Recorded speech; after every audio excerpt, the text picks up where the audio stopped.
Bismillahirrahmanirrahim. Assalamualaikum warahmatullahi wabarakatuh.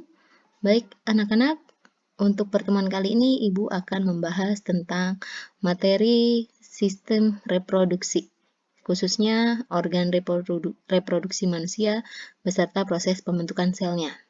Oke, langsung. Untuk organ reproduksi laki-laki, di sini ada testis yang berfungsi untuk menghasilkan sel sperma dan hormon reproduksi. Kemudian testis ini dilapisi oleh lapisan skrotum yang berfungsi untuk mengatur suhu yang cocok bagi kehidupan sperma.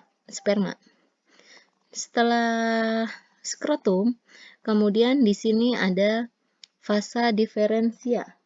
Apa itu fungsi fasa diferensia? Fasa diferensia ini berfungsi untuk menyalurkan sperma ke kantong sperma. Kemudian ada penis, yaitu berfungsi sebagai alat kopulasi. Kemudian ada kandung kemih.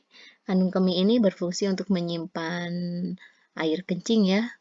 Kemudian ada kelenjar prostat. Kelenjar prostat ini berfungsi untuk memberi nutrisi dan mempermudah gerak sperma. Oke, lanjut kita ke organ reproduksi pada perempuan. Ini organ reproduksi pada perempuan. Yang pertama yaitu ada ovarium. Ovarium pada wanita itu ada dua, di sebelah kiri dan sebelah kanan. Fungsi dari ovarium ini yaitu untuk menghasilkan sel telur. Kemudian ada tuba falopi atau disebut juga sebagai oviduk atau juga saluran telur yang berfungsi untuk membawa sel telur dari ovarium menuju ke uterus. Di tuba falopi ini bisa juga berfungsi sebagai tempat terjadinya pembuahan, yaitu pertemunya sel sperma dan sel telur terjadi di tuba falopi ini.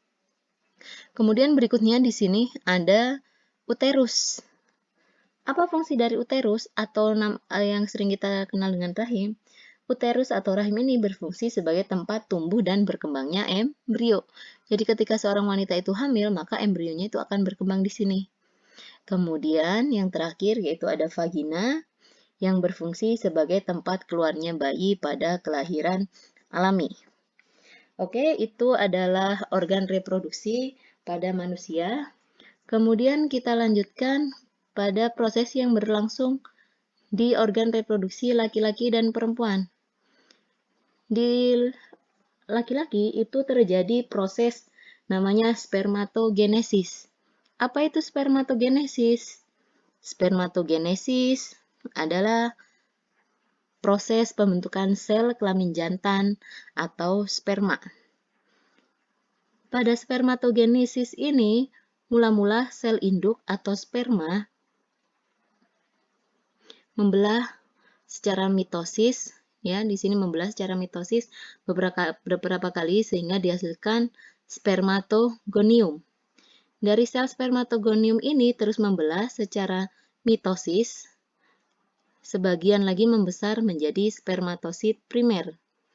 Oleh karena pembelahan terjadi secara mitosis, maka spermatogonium dan spermatosit primer mempunyai 2N kromosom. Kemudian spermatosit primer ini membelah secara meiosis, menghasilkan spermatosit sekunder. Karena membelah secara meiosis, maka spermatosit sekunder mempunyai N kromosom atau haploid. Spermatosit sekunder membelah lagi secara meiosis, yaitu meiosis tahap kedua, menghasilkan dua sel yang haploid. Ya, ini menghasilkan dua sel yang haploid. Hasil pembelahan sel tersebut, ini hasilnya disebut dengan spermatid. Nah, ini adalah proses dari spermatogenesis. Lanjut kita ke pembentukan proses yang berlangsung di dalam organ reproduksi perempuan. Pada perempuan yaitu terjadi namanya oogenesis. Apa itu oogenesis? Oogenesis adalah proses pembentukan sel telur atau ovum. Di sini yang pertama mula-mula sel induk atau ovum yang disebut dengan ogonium membelah secara mitosis sehingga menghasilkan ogonium. Sebagian dari sel-sel ogonium ini membelah lagi secara mitosis menghasilkan oosit primer.